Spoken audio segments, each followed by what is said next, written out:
Bismillahirrahmanirrahim. Assalamualaikum warahmatullahi wabarakatuh.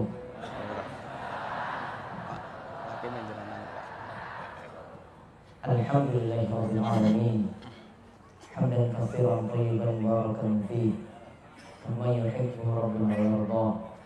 Wa asyhadu an la ilaha illallah wahdahu la syarika lah wa asyhadu anna Muhammadan abduhu wa rasuluh. Allahumma sholli ala nabiyyina Muhammad wa ala alihi wa man tabi'ahum bi ihsan ila yaumiddin. Allahumma inna nas'aluka imanan la yartad wa na'iman la yanfad wa murafaqata Muhammad sallallahu alaihi wasallam fi a'la jannatil khuld. Allahumma inna na'udzubika min zawali ni'matik wa tahawuli afiyatik wa fujaati niqmatik wa jami'i sakhatik. Puji syukur kita panjatkan pada Allah Subhanahu wa taala. Salawat dan salam semoga tercurah kepada junjungan kita Nabi besar Nabi Agung Muhammad sallallahu alaihi wasallam. Kita bersyukur alhamdulillah di kesempatan pagi hari ini kita diberikan nikmat oleh Allah Subhanahu wa taala dalam keadaan sehat walafiat, diberikan umur panjang, diparingi kenikmatan-kenikmatan oleh Allah Subhanahu wa taala. Mungkin nikmat-nikmat yang ada terus mendekatkan diri kita pada Allah, semakin membuat kita taat pada Allah Subhanahu wa taala dan terus bisa memperbaiki diri. Alhamdulillah kali ini kita ngaji di pinggiran pantai. Suasana yang masih asri, sejuk dan dekat dengan pantai sepanjang, dan diberikan tempat oleh Pak Lurah dan juga tempat-tempat yang ada di pinggiran sini yang diisi juga sampai warung Pak Lurah juga dipakai, warung-warung yang lainnya juga dipakai. Mungkin diparingi berkah dan Allah Subhanahu wa taala mengganti setiap usaha dan kerja keras setiap panitia saking PCM Tanjung Sari Tepus yang turut serta untuk membantu kajian ini, begitu juga saking Komando Kesiapsiagaan Angkatan Muda Muhammadiyah Kokam yang juga telah membantu pengamanan pengajian ini, serta saking pihak kecamatan yang telah mendukung juga untuk pengajian ini berlangsung. Mudah-mudahan semuanya mendapatkan pahala melimpah di sisi Allah Subhanahu wa taala.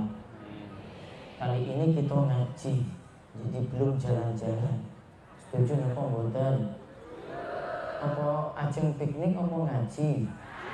Alhamdulillah. Nanti kita ngaji riyen nggih.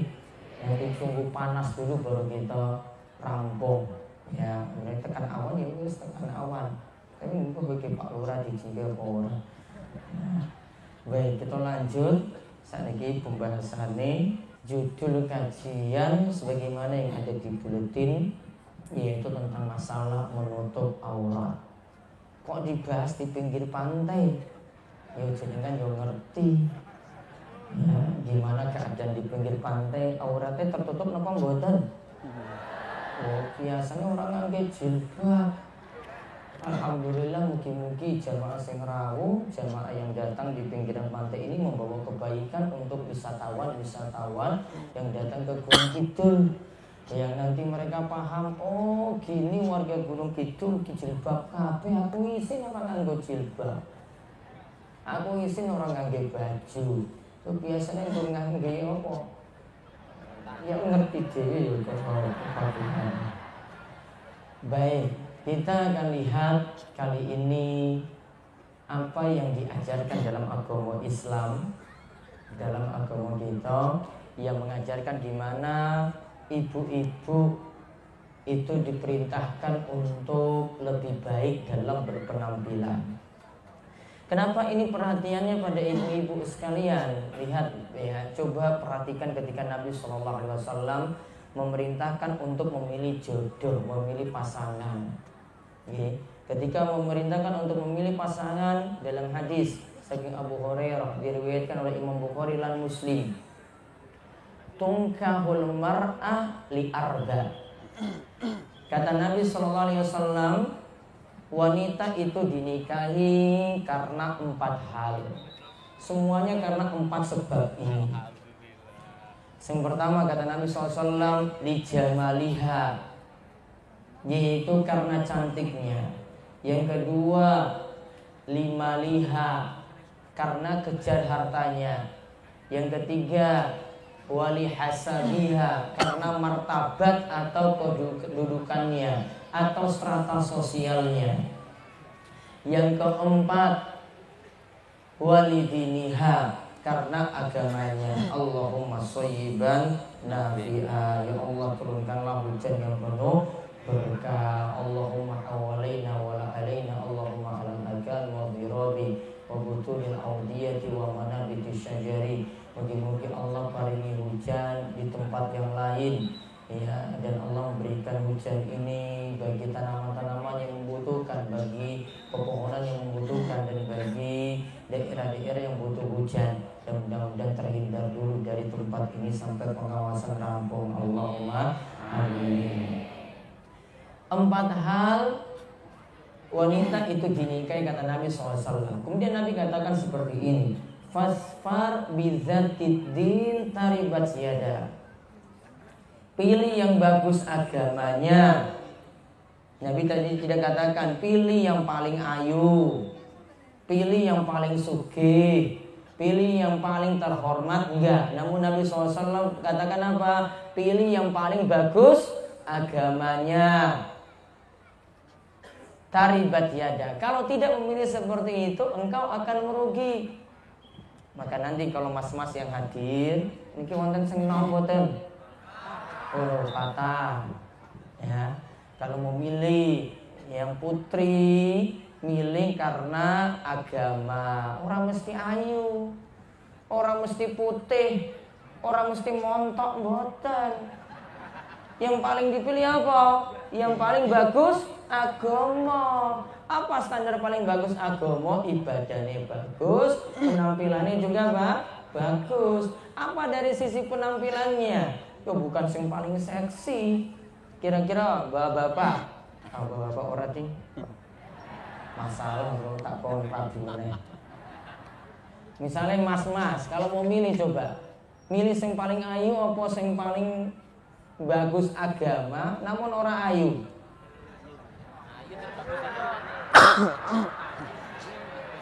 Jujur mawon. Misalnya wonten sing seksi, ya agamane elek. Terus ono sing ayu, ya. Tadi ya, sing seksi ayu, agamane elek. Terus ono sing agamane bagus, namun ora ayu.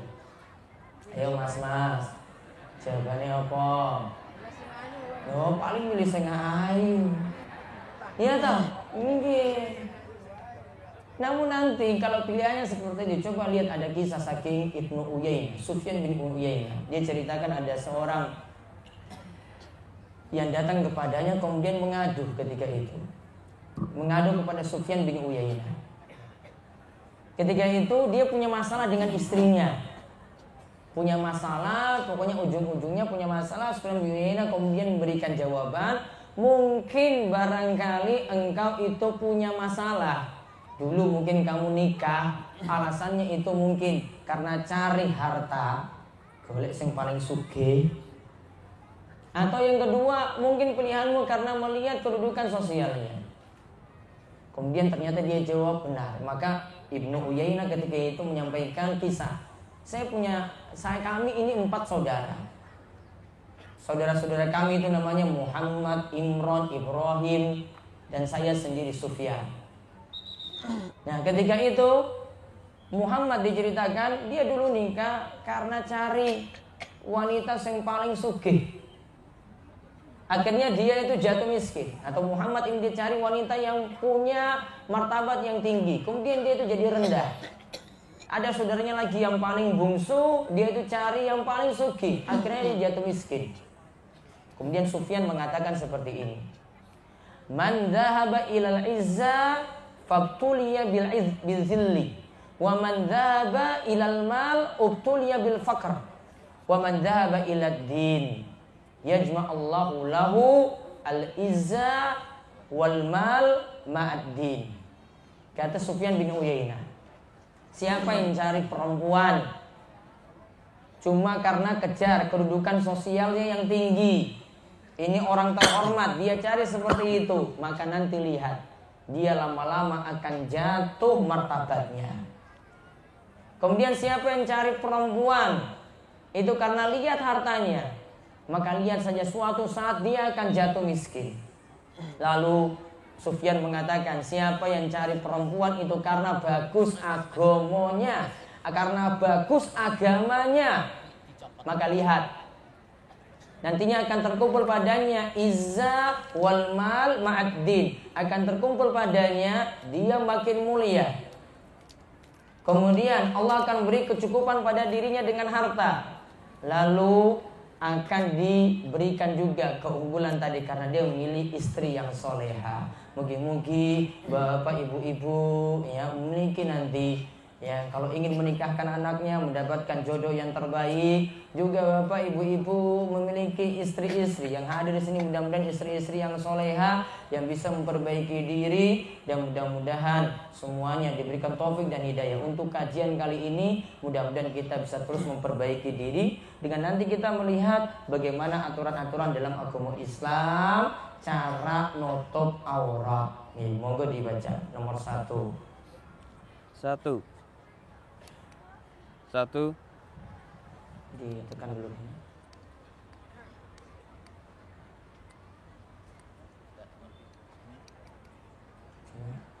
Nah itu aturan. 1. Pakaian muslimah wajib menutupi seluruh tubuhnya ketika berada di hadapan laki-laki bukan mahram. Kalau di hadapan mahramnya, wanita hanya boleh menampakkan yang biasa nampak, yaitu wajah, telapak tangan, dan kakinya. Baik, wanita diperintahkan nutup aurat seluruhnya. Kalau di hadapan umum, kalau menurut jumhur atau menurut kebanyakan para ulama, seluruh tubuhnya ditutup kecuali muka dan telapak tangan. Kecuali satu mazhab, yaitu dalam mazhab Hambali, ya, mereka mewajibkan menutupi seluruh tubuhnya sampai muka juga ditutup. Maka biasanya ya kalau panjenengan itu mau munggah umroh atau haji, pengen umroh atau haji, pengen pun nabung, sudah disisihkan uangnya, sudah dikurangi untuk jajan-jajan sing ora perlu, pipilane pun lunas. Wah, ya wis rasah wae. Lunasi dulu. Mikir utang sik terus munggah umroh. Kapan rampungnya? Wallahu a'lam kapan rampung. Ya, yang penting prioritaskan dulu kepentingan-kepentingan. Lihat, kalau pergi ke tanah suci, di sana itu jadi mazhab Hambali, memegang mazhab Hambali, diperintahkan untuk nutup seluruh tubuhnya sampai mukanya juga ditutup, orang ketok blas pokoknya tertutup, bahkan diperintahkan untuk pakai hitam-hitam. Hargai saja seperti itu pendapatnya. Yang penting jenengan jangan sampai nuduh-nuduh macam-macam. Contoh, nuduh ninja, tambah lagi ninja Hattori, tambah lagi, wanita seperti ini teroris. Mboten. Ini karena semuanya ingin mengikuti tuntunan Kanjeng Nabi kita Muhammad Sallallahu Alaihi Wasallam, wonten tuntunan. Namun kalau jumhur, kebanyakan para ulama memerintahkan seluruh auratnya, seluruh tubuhnya itu ditutup kecuali muka dan telapak tangan. Terus yang kedua. 2. Pakaian muslimah tidak boleh tipis sehingga jadi tembus pandang. Pakaian ibu-ibu nggak boleh tipis. Ngertos nggak tipis nggih? Nah, kalau ada yang rambutnya keriting, ketok keriting. Iki jelas banget iki keritingnya. Oh, berarti jilbabnya tipis. Kalau badannya ketok iki ireng iki, kenapa ketok ireng? Lihat aja itu jilbabnya tipis. Pakaiannya itu tipis. Maka asalnya cari bahan yang tebal, yang tidak menerawang, bahaya. Nah, jadi pakaiannya tidak boleh tipis. Disarankan yang tidak tembus panjang. Dikarenakan apa? Nabi SAW nanti mengatakan di sini, ancaman bagi wanita yang pakaiannya itu dia pakai baju namun terlihat seperti telanjang. Nanti akan kita lihat hadisnya. Kemudian yang ketiga, pakaian muslimah juga tidak boleh sempit yang menampakkan bentuk lekuk tubuhnya. Ibu-ibu baiknya nggak pakai pakaian yang ketat. Apa contohnya ketat? Celananya nganggo apa ibu-ibu? Legging, celana pensil, atasnya wis lebar, bawane ketok banget seksine. Ya. Bagusnya itu pakai yang lebar. Ya, pakai yang lebar untuk masalah pakaian tadi atas dan bawah. Dari atas itu kelihatan lebar, kemudian di bawahnya juga demikian. Nabi SAW itu pernah memberikan saran kepada Ummu Salam ketika dia itu bertanya kepada beliau SAW, wahai Rasulullah, gimana kalau saya itu sholat tidak memakai pakaian bawah lagi, artinya saya pakai gamis saja sampai bawah. Kemudian Nabi SAW itu menjawab, boleh, idza kana sabighan, nutup kakimu. Jika pakaianmu, gamismu itu lebar, nutupi sampai kaki. Berarti diperintahkan Nabi SAW di sini pakaiannya itu lebar. Kalau sholat, nah ini catatannya ketika sholat nih ibu-ibu perhatikan. Kalau sholat itu nutup sampai kaki. Biasanya ibu-ibu kalau mohon maaf minta tunjukkan ini. Ya, main ketok nih. Jelas tak ibu-ibu sini? Ya, lihat. Biasanya ibu-ibu ini sudah pakai gamis, sampai bagus. Namun di sini ngatung. Di atas mata kaki, terus ngangge kos kaki, mboten cukup. Harus apa? Cari lagi ruko, opo sarung nutupi sampai sikile ini ora ketok, jadi ketutup. Pernah Nabi SAW itu memberikan saran kepada sahabat juga. Ketika dia itu sahabat wanita ini tanya pada Rasulullah SAW, wahai Rasulullah SAW, itu kakinya masih kelihatan. Rasulullah SAW katakan tambah lagi sampai 1 hasta, dihitung dari setengah betis. Berarti benar-benar nutupi sampai kaki. Khusus untuk sholat ini lebih diperhatikan lagi bapak ibu-ibu. Jadi kalau bapak ingatkan istri, ibu perhatikan sholat lebih ketat lagi nutup auratnya. Maksudnya ini tidak sebebas ibu-ibu pakai pakaian di rumah. Walaupun tidak ada laki-laki yang lihat, ibu-ibu wajib nutup sampai kaki. Ya, jadi aturan antara pakaian di luar sholat dengan dalam sholat itu ada yang berbeda. Contoh misalnya ibu di dalam rumah nggak mesti pakai jilbab. Namun ketika ibu-ibu ingin melaksanakan sholat, walaupun tidak ada laki-laki, tetap wajib nutup kepala. Ya, tetap wajib nutup kepala, nutupi sampai kaki. Diperintahkan sini yang sabit, yaitu yang lebar, itu yang dipakai. Nah, sekarang kita lihat hadisnya dari Abu Hurairah, dibacakan artinya. Dari Abu Hurairah radhiyallahu anhu, beliau berkata bahwa Rasulullah SAW bersabda yang artinya ada 2 golongan dari penduduk neraka yang belum pernah aku lihat. 1, suatu kaum yang memiliki cambuk seperti ekor sapi untuk memukul manusia. Dan 2, para wanita yang berpakaian tapi telanjang, berlenggak-lenggok kepala mereka seperti punuk unta yang miring. Wanita seperti itu tidak akan masuk surga dan tidak akan mencium baunya, padahal baunya dapat tercium dari jarak sekian dan sekian. Nah, lihat yang nomor kali. Lihat, ini jelaskan tentang wanita. Dikatakan di akhir hadis, dia itu wala yajidna rihaha, dia tidak akan mendapatkan bau surga. Wala yadkhulunal jannah, dia ancamannya tidak masuk surga, tidak akan mencium bau surga. Yang dimaksud sini Bapak Ibu-ibu bukan berarti tidak masuk surga sama sekali, namun ancaman. Namun yang jelas ancamannya ini berat. Coba lihat sifatnya apa di sini disebutkan. Ya, disebutkan di sini wanisaun kasiyatun ariyatun. Wanita tersebut kasiyat, berpakaian, ngangge gamis, ngangge baju. Ariyat, ariyat artinya telanjang. Apa maksud ariyat telanjang ini? Bisa tadi yang kita maksudkan, dia itu tebal namun itu ketat, kemudian tipis atau tipis itu menerawang. Dia pakai pakaian namun telanjang. Nah, kemudian dikatakan berlenggak-lenggok, gaya jalannya dibuat-buat, buat laki-laki senang untuk lirik.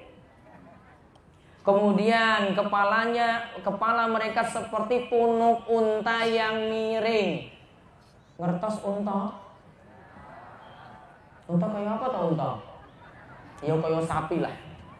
Nah, unta itu di bagian atasnya, ini bagian atasnya itu wonten punuk, kayak gunungan. Kemudian di sini dimaksudkan kalau ibu-ibu punya ikatan rambut, taruhnya di sini loh. Di belakang, jangan taruh di atas. Jangan taruh di atas. Kalau jenengan taruh di atas itu modelnya sama seperti punuk unta. Ya, dihindari seperti itu. Nah, ini yang dimaksud. Langsung nomor 4. Pakaian muslimah tidak boleh mirip pakaian pria, karena Nabi SAW melaknat wanita yang menyerupai pria. Begitu pula pada pria yang menyerupai wanita. Baik, lihat dan standarnya di sini. Standarnya di sini adalah melihat pada urf masing-masing selama tidak melanggar aturan syariat. Ada pakaian yang menjadi pakaian khusus pria maupun wanita di masing-masing tempat. Baik. Kalau di Saudi Arabia itu punya standar untuk pakaian. Di sini kalau contohkan misalnya di luar negeri. Kalau laki-laki itu biasanya ngangge klambi putih.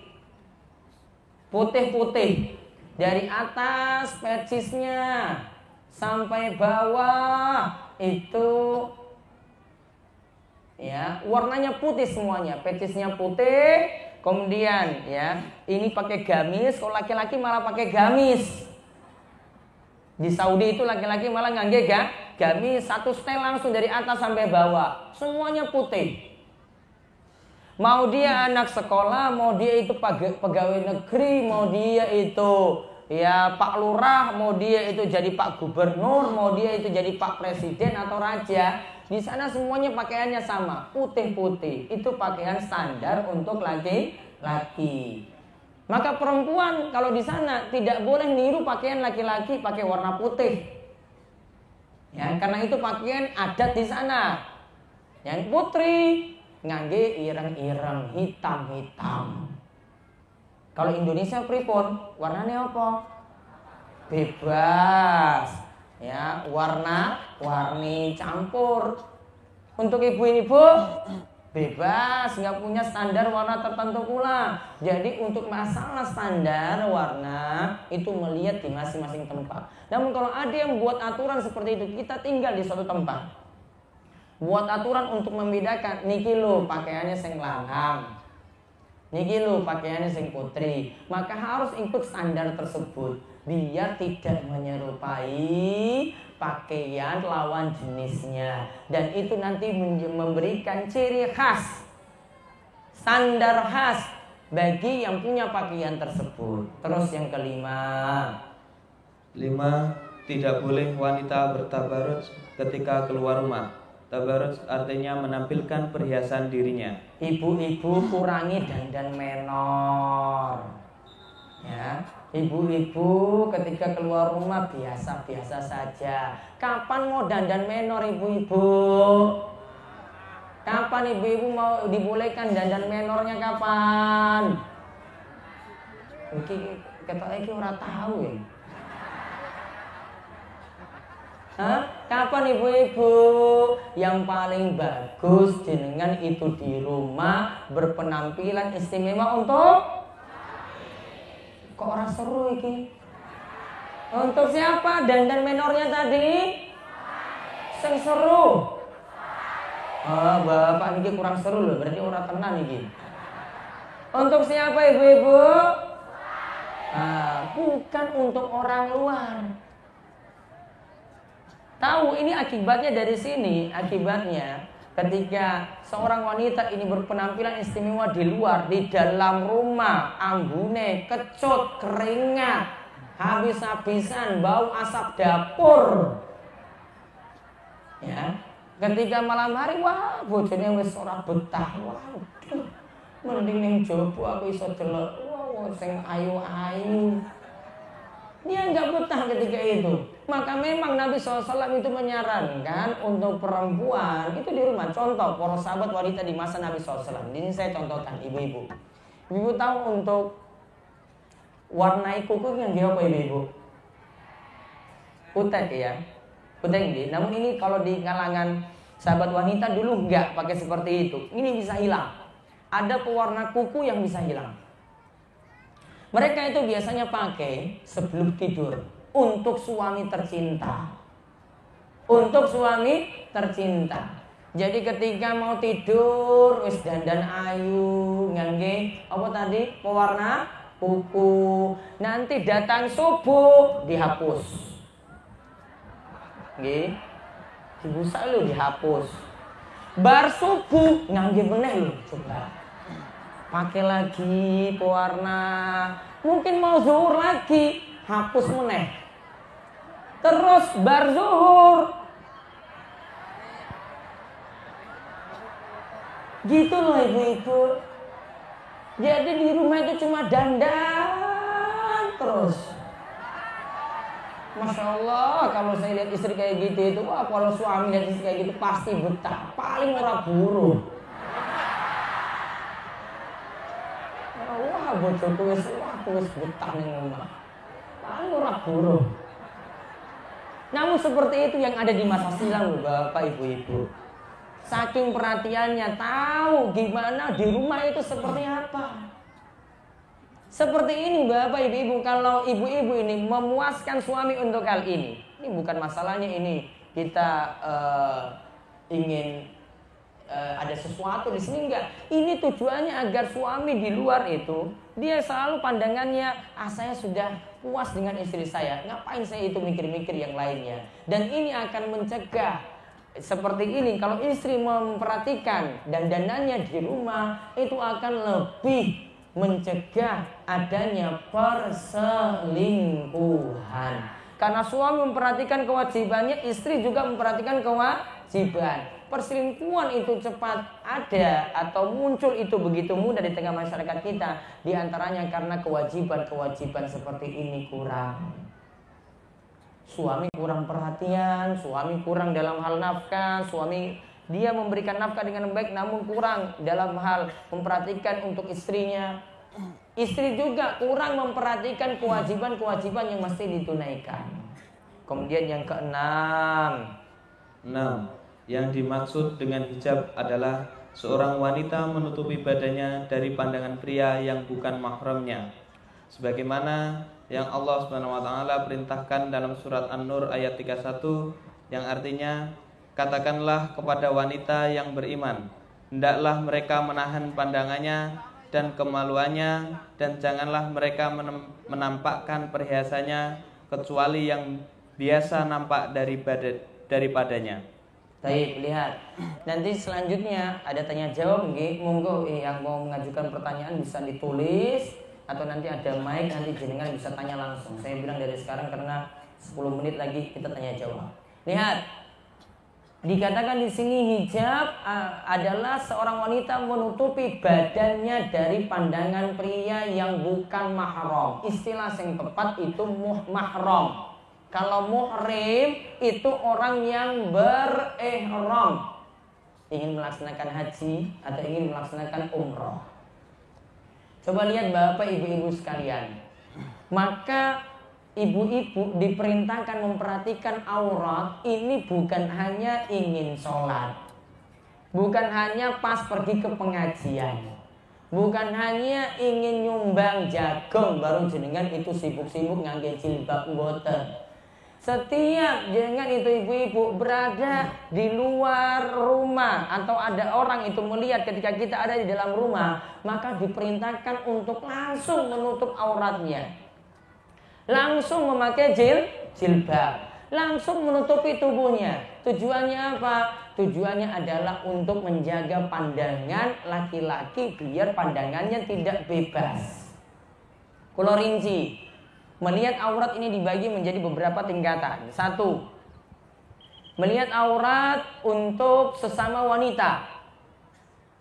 Ya, sesama ibu-ibu, apa aurat yang diperbolehkan untuk dilihat atau tidak? Ya.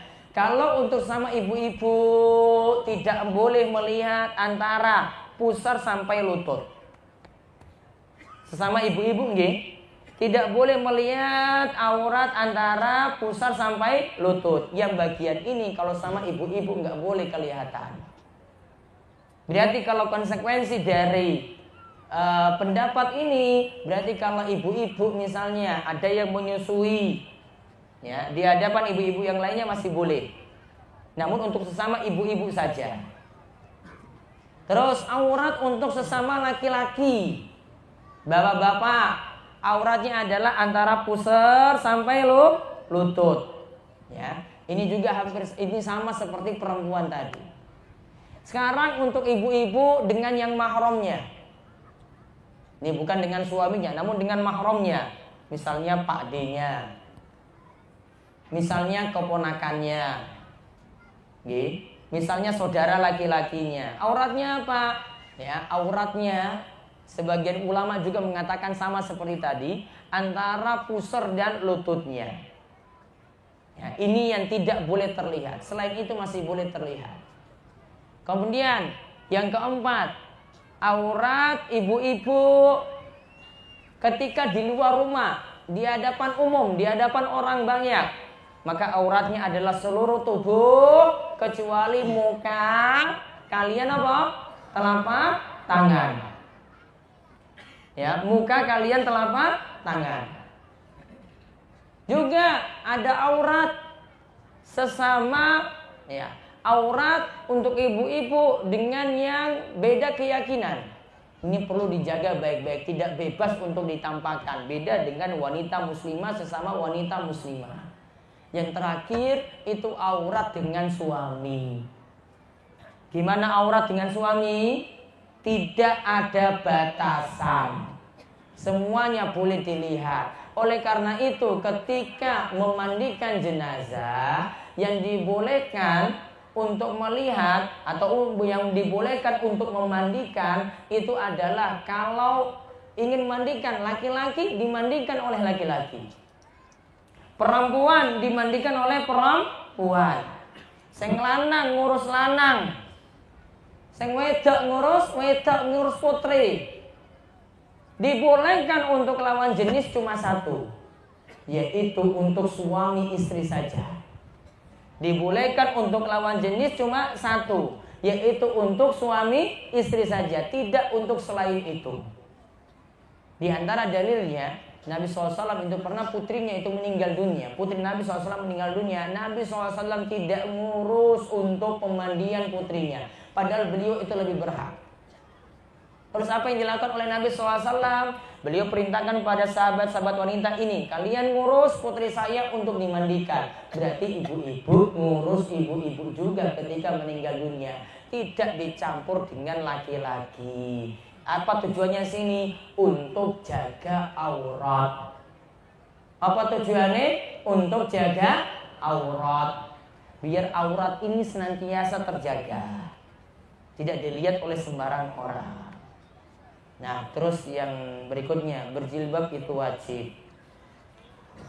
Allah Subhanahu wa taala berfirman yang artinya, "Hai Nabi, katakanlah kepada istri-istrimu, anak-anak perempuanmu dan istri-istri orang mukmin, hendaklah mereka mengulurkan jilbabnya ke seluruh tubuh mereka Yang demikian itu supaya mereka lebih mudah untuk dikenal, karena itu mereka tidak diganggu. Dan Allah adalah Maha Pengampun lagi Maha Penyayang. Lihat, ya ayuhan nabi, wahai para nabi, kulli azwajika, katakanlah kepada istri-istrimu, wa banatika, dan anak-anak perempuanmu, wa nisa'il mu'minin, dan juga kepada perempuan-perempuan yang beriman, yudnina alaihinna min jalabibihin, hendaklah mereka menurunkan jilbab-jilbab mereka ke dadanya. Zalika adna ayrafna fala yu'dzain, itu akan lebih dikenal kalau ibu-ibu nutup aurat pakai jilbab, lebih dikenal ibu-ibu adalah wanita muslimah. Fala yu'dzain, kalau nutup aurat ibu-ibu insya Allah tidak diganggu. Peluang untuk orang ganggu itu kecil karena ibu-ibu nutup aurat. Biasanya yang jadi masalah itu kalau ibu-ibu itu vulgar, buka-buka aurat sembarangan. Itu punya peluang sekali untuk diganggu. Kemudian Allah katakan wa kanallahu ghafurur rahima. Sesungguhnya Allah itu Maha Pengampun lagi Maha Penyayang. Kemudian situ ada pembahasannya pakaian wanita tidak boleh ketat. Ada juga pembahasannya baiknya tidak sama pakaian laki-laki dan perempuan. Lalu 3 sifat wanita yang tidak akan mencium bau surga. Yang terakhir di situ ada 13 syarat pakaian wanita. Ya. Coba lihat 13 syarat pakaian wanita yang terakhir saja. 1. Pakaian wanita harus menutupi seluruh tubuh kecuali wajah dan telapak tangan. Ingat, selain kedua anggota tubuh ini wajib ditutupi termasuk juga telapak kaki. Nah, pakaian wanita menutupi seluruh tubuhnya kecuali muka dan telapak tangan. Yang kedua, 2. Bukan pakaian untuk berhias diri agar tampil cantik. Bukan pakaian untuk berhias diri, tabarus tadi yang kita bahas. 3. Pakaian tersebut tidak tipis dan tidak tembus pandang, harus longgar dan tidak ketat. Pakaian tersebut tidak tipis dan tidak tembus pandang, harus longgar dan tidak ketat. 4. Tidak diberi wewangian atau parfum. Ibu-ibu baiknya menghindari ketika keluar rumah parfum yang nanti membuat laki-laki itu lirik, yang membuat laki-laki lain itu lirik atau senang pada ibu-ibu. Baiknya memang menghindari bau badan, namun tidak sampai baunya itu keluar. Terus yang kelima, 5. Tidak boleh menyerupai pakaian pria atau pakaian non-muslim. 6.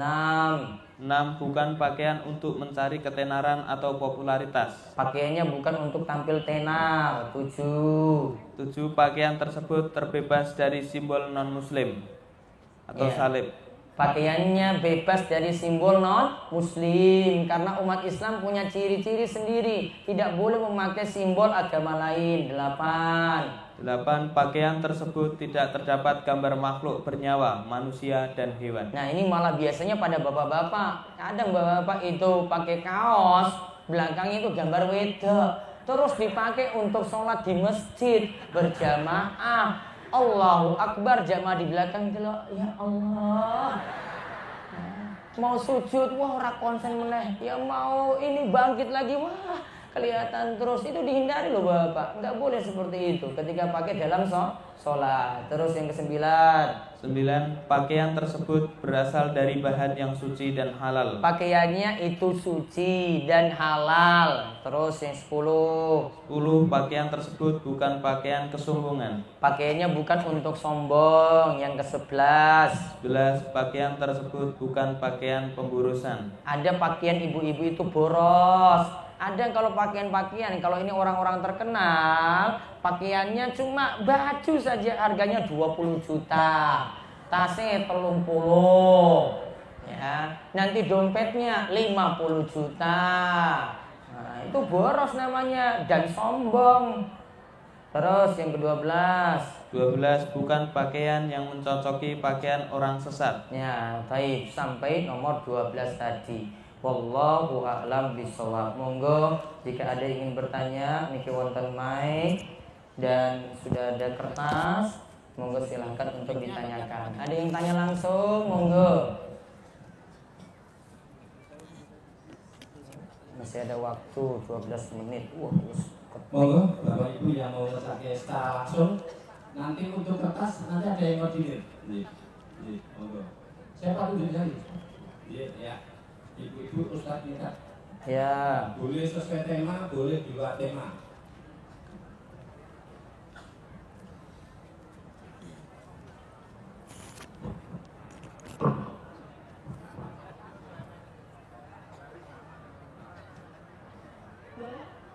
Monggo Bu. Waalaikumsalam warahmatullahi wabarakatuh. Masya Allah. Pak, 2 pertanyaan langsung aja Pak, yang lainnya nggak boleh lagi. Full. Saya tanyakan, kalau memandikan jenazah, bukan misalnya anak putri atau perempuan memandikan dengan ayahnya itu boleh? Anak putrinya enggak, pokoknya lawan jenis cuma untuk suami istri.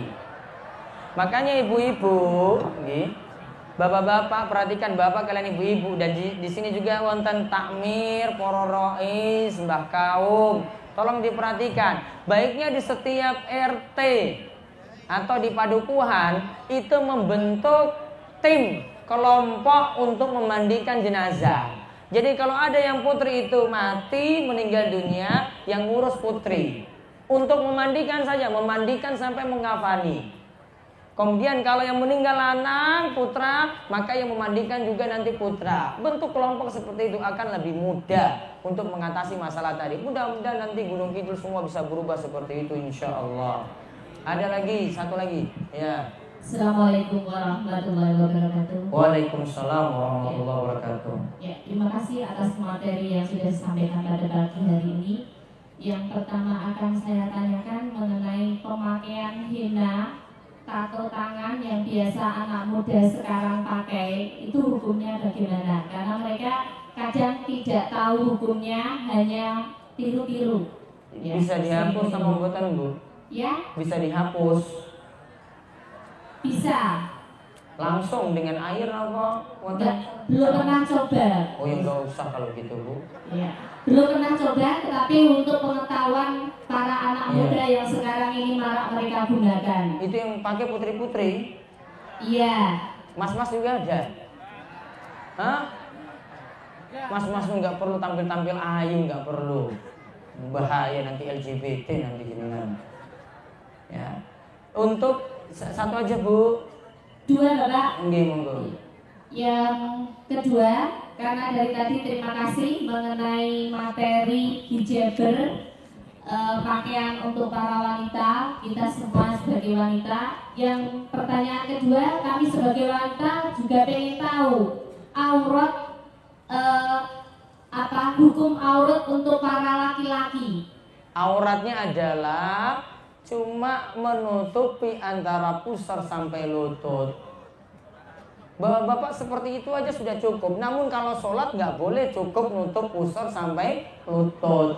Bagian atas tutup, bawah juga nurun sampai di atas mata kaki. Seperti itu, beda dengan ibu-ibu. Kok ibu-ibu itu dibuat aturannya itu kok susah banget, kok ribet banget. Ini untuk kemaslahatan kebaikan ibu-ibu, biar nggak banyak yang naksir. Cukup untuk suami saja, spesial untuk suami. Paham Bu? Untuk henna tadi itu baiknya tidak dipakai kecuali untuk dalam rumah saja. Kalau yang putri-putri pakai, itu masalahnya mereka ingin gaul-gaul saja. Kalau asalnya ya, itu kalau ada, itu yang tadi saya seperti ceritakan, seperti hukum pewarna kuku tadi yang bisa dihapus. Cuma dipakai di rumah dan itu untuk dandanan bagi suami supaya dia tampil cantik di hadapan suami. Kalau tidak punya tujuan seperti itu, baiknya tidak dipakai. Apun nggih Bu? Terima kasih. Yang ketiga tambah lagi satu, mengenai pakaian syar'i. Ya. Jadi kita yang masih awam kadang melihat para wanita yang menggunakan pakaian syar'i yang serba hitam, karena di wilayah kita itu masih jarang. Kadang kita melihat sesuatu yang berbeda. Apakah orang-orang yang memakai pakaian syar'i itu menurut hukum agama itu tingkat keagamaannya lebih tinggi atau bagaimana, dan bagaimana kita itu cara, oh itu agama kita, tidak ada yang berbeda walaupun pakaiannya yang berbeda. Itu yang kita masih awam. Terima kasih Gus. Baik. Ini karena kebiasaan warga Gunung Kidul ini belum terbiasa untuk memakai pakaian syar'i. Insya Allah pelan-pelan nanti semuanya bisa berubah. Insya Allah nggih ibu-ibu nggih. Insya Allah. Terus untuk tadi, apakah ini menunjukkan tingkat keimanan yang bagus? Secara lahiriah dia lebih bagus. Namun kita tidak bisa menilai saking batin. Kita cuma menilai saking lahiriah, namun tidak bisa menilai dari batin. Batinnya yang nilai sendiri-sendiri. Karena batin itu urusan dirinya dengan Allah. Namun lahiriahnya otomatis lebih baik. Namun tidak menunjukkan batinnya. Karena batinnya urusan dia dengan Allah. Yang seterusnya saya bahas ringkas-ringkas saja ini karena takut hujan. Apa hukum? Semarang ya? Apa hukumnya menikahi wanita yang sedang menuntut ilmu atau kuliah? Oh, mas-mas ini tanya nikahi mbak-mbak yang lagi kuliah. Boleh. Yang penting orang tuanya setuju. Kalau nggak setuju ya nggak boleh. Apakah kami ikut berdosa bila anak cucu kami yang perempuan hanya berhijab? Menantu atau anak yang berkeluarga memakai hijab bila hanya pengajian jagung takjiah. Cucu-cucu kami memakai hijab atau memakai jilbab cuma ketika pergi sekolah. Dan bagaimana kiat-kiat untuk memotivasi anak cucu kami biar berhijab? Karena saya sudah memberikan contoh untuk berhijab tiap hari, namun belum bermanfaat untuk yang lain. Jadi solusinya Bapak Ibu-ibu tetap dijak terus untuk keluarganya, putri-putrinya, cucu-cucunya untuk pakai jilbab. Kalau belum mau terus diajak, karena hidayah itu di tangan Allah. Tugas kita cuma untuk menyampaikan. Wa ma'alaina illal balaghul mubin. Tugas kita itu cuma menyampaikan saja. Urusannya nanti dengan Allah nanti ketika kita sudah menyampaikan. Dia mau menerima alhamdulillah. Namun tidak bosan-bosannya panjenengan itu ajak terus supaya putri-putrinya nggak hanya pakai jilbab pas lagi sekolah, namun di rumah juga pakai. Atau untuk ibu-ibu pakai jilbab itu ketika urusan-urusan seperti jagung dan seterusnya. Gak hanya itu, namun setiap waktu. Insya Allah mudah-mudahan semuanya mendapatkan hidayah. Siapa saja yang tidak boleh dinikahi, itu berarti disebut mahram. Kalau hubungan nasab, saudara perempuan, keponakan, kalau saya laki-laki ya, saudara perempuan, keponakan perempuan, ibu, ya ada simbah, kemudian sampingnya nanti ada saudara-saudara saking ibu, nggak boleh dinikahi. Kalau secara pernikahan dari jalur pernikahan, yaitu ibu mertua tidak boleh dinikahi dan juga ipar tidak boleh dinikahi satu waktu, ya, karena ini sudah mahram.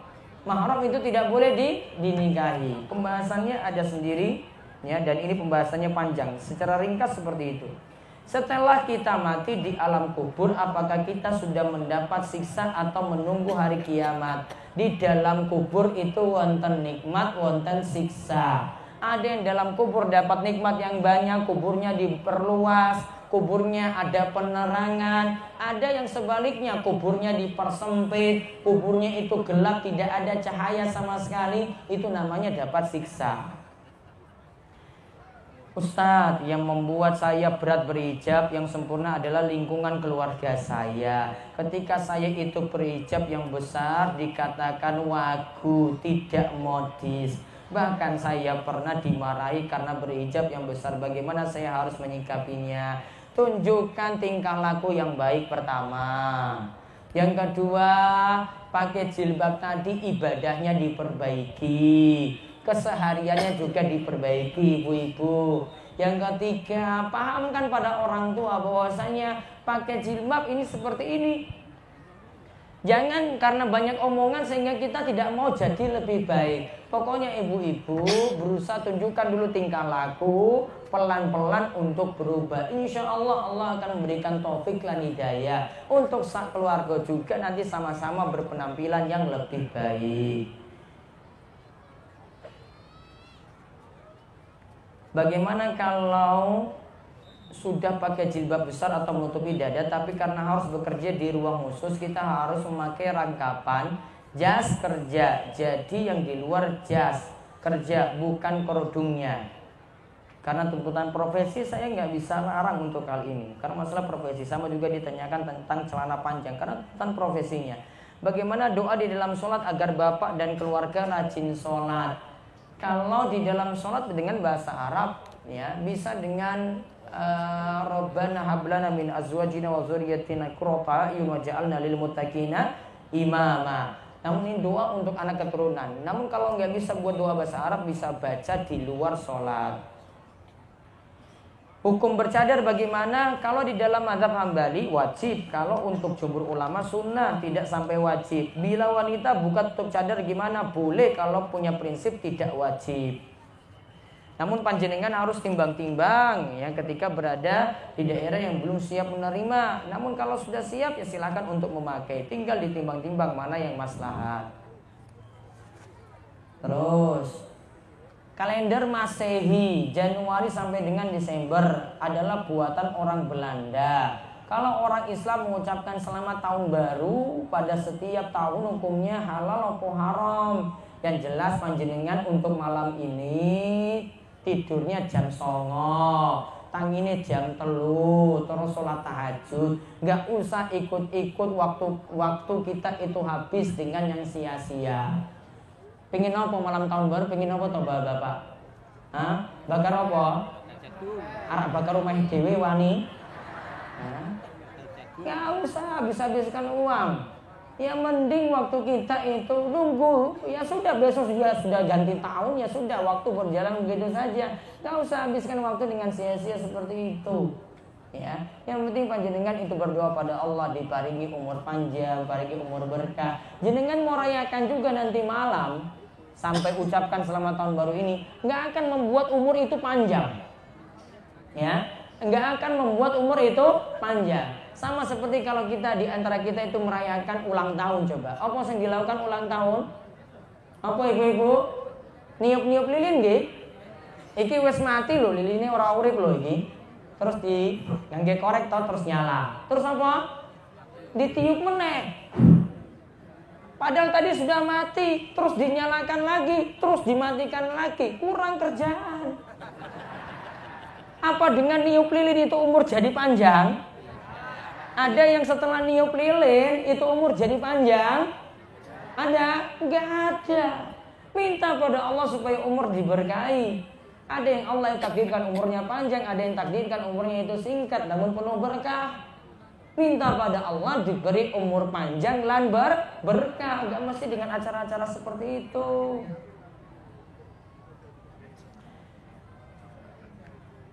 Ketika suami sudah mengingatkan berulang kali kepada istri untuk tidak tabarus dan menor atau berhias diri tadi, akan tetapi istri tetap ngeyelan, apakah suami tetap menanggung dosa istri yang demikian? Yang penting suami sudah ingatkan. Ya, suami sudah menyuruh istri, ayo ngangge jilbab, ayo tidak perlu seperti itu dandannya. Suami sudah ingatkan istri, nggak mau, istri nanggung dosa sendiri. Namun kalau suami yang ngajak-ngajak atau suami nggak mempedulikan istrinya sendiri, suaminya disebut dayus. Dayus itu apa? Dayus itu adalah laki-laki yang membiarkan kemaksiatan terjadi dalam rumah. Akibatnya apa? Nabi SAW mengatakan laki-laki dayus ya, yang tidak peduli dengan urusan istrinya, anak-anak putrinya, tidak akan masuk surga. Diancam oleh Nabi SAW seperti itu.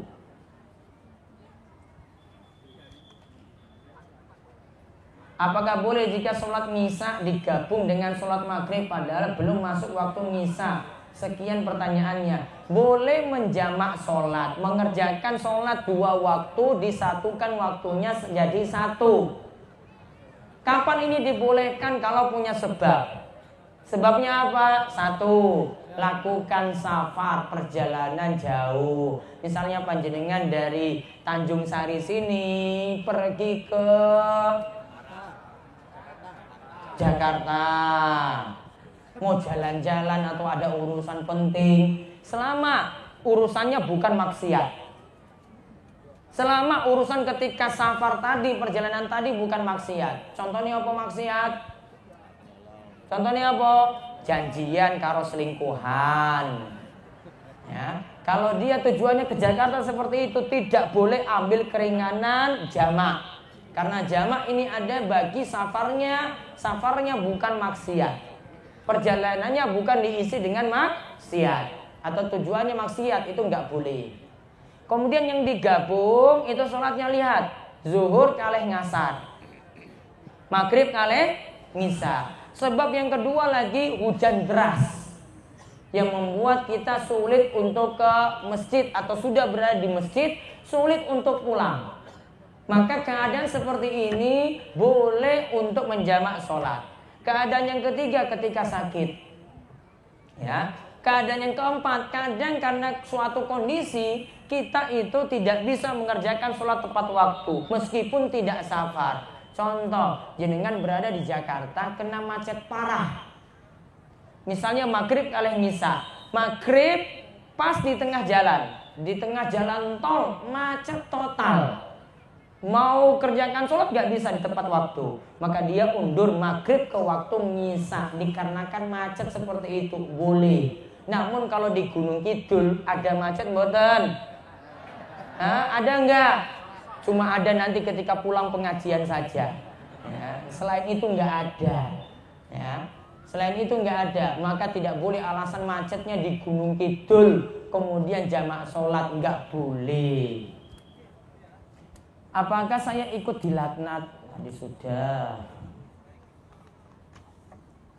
Tentang suami istri, si istri dicaci maki tetangga karena perasaan istri nggak tahan, minta tolong suami biar perasaan bisa plong, tapi suami nggak mau nolong. Bagaimanakah suaminya biar suami punya perasaan pada istri? Suami berarti cuek.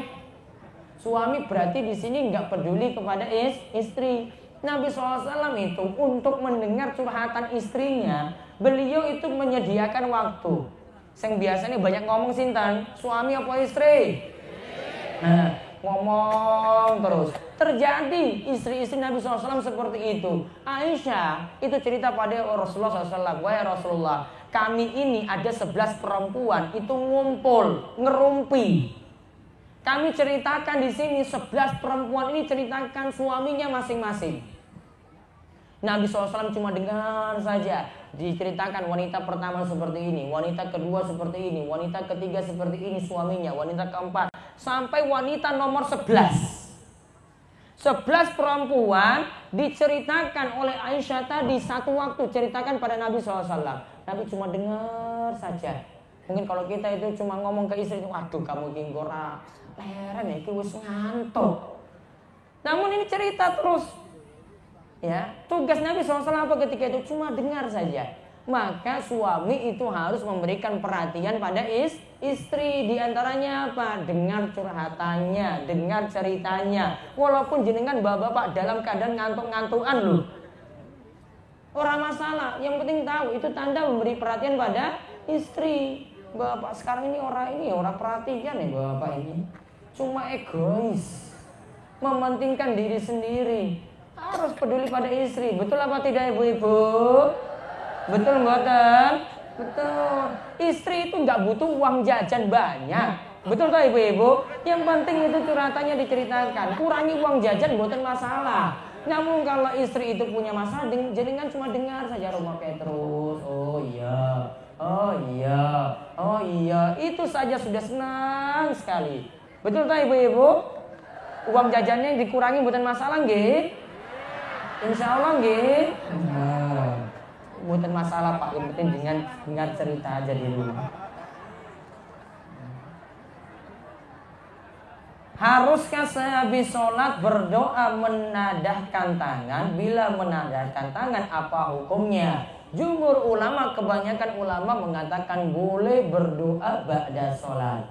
Apa dalilnya? Dalilnya adalah firman Allah, fa idza faragta fansab wa ila rabbika farghab. Jika engkau selesai dari sholat, maka berdoalah. Wa ila rabbika farghab, kepada Rabbmu banyak-banyaklah berharap. Maka lihat di sini diperintahkan untuk berdoa setelah sholat. Namun saran kula setelah sholat moco zikir. Zikirnya gimana? Ya zikir bar sholat. Astagfirullah 3 kali. Allahumma antas salam wa minkas salam tabarakta ya dzal jalali wal ikram. Terus baca la ilaha illallah. Seterusnya seperti sampai rampung.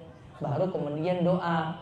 Dalil yang kedua, sabda Nabi SAW ketika beliau ditanya, ayu du'ai asma, doa apa yang paling didengar? Maka jawab Nabi SAW, doa di akhir sholat. Menurut sebagian ulama maknanya adalah ba'da salam. Jadi masih boleh, namun zikir terlebih dahulu. Kalau katakan masih boleh, boleh mengangkat tangan. Bolehkah berdoa sudah sholat dengan bahasa Jawa? Sangat-sangat boleh. Yang tidak boleh adalah di dalam sholat. Terus, bagaimana hukum berjilbab untuk simbah-simbah? Simbah-simbah ini wajib nutup aurat apa mboten? Wajib, ya sudah. Kok ditanya? Emangnya simbah-simbah itu ora payu. Simbah-simbah itu payu. Jos malahan. Ada yang nikah usia sepuh ada, masih laris manis. Jadi tetap nutup aurat. Saya makmum masbuk dalam sholat jenazah ketinggalan 2 rakaat. Sholat jenazah niku mboten wonten rakaat, yang ada takbir. Apa yang harus kita baca setelah takbir ketiga dan keempat? Jenengan takbir Allahu Akbar 4 kali. Maka kalau ketinggalan baru masuk takbir yang ketiga, jenengan sekarang kerjakan sesuai yang jenengan dapat. Oh, saya dapat takbir pertama. Berarti bagi saya takbir pertama maca Al-Fatihah. Dia telat lagi, saya takbir kedua. Bagi saya, bukan bagi imam. Maka berarti saya baca sholawat. Terus nanti kurangnya baca takbir ketiga doa, baca keempat itu doa dan salam.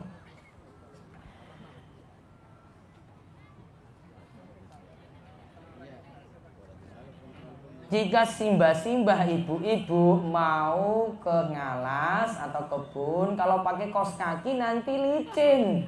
Solusinya bagaimana? Yuk tinggal ditimbang-timbang sendiri yo mbak. Aku kurang paham, kurang tahu ngarit.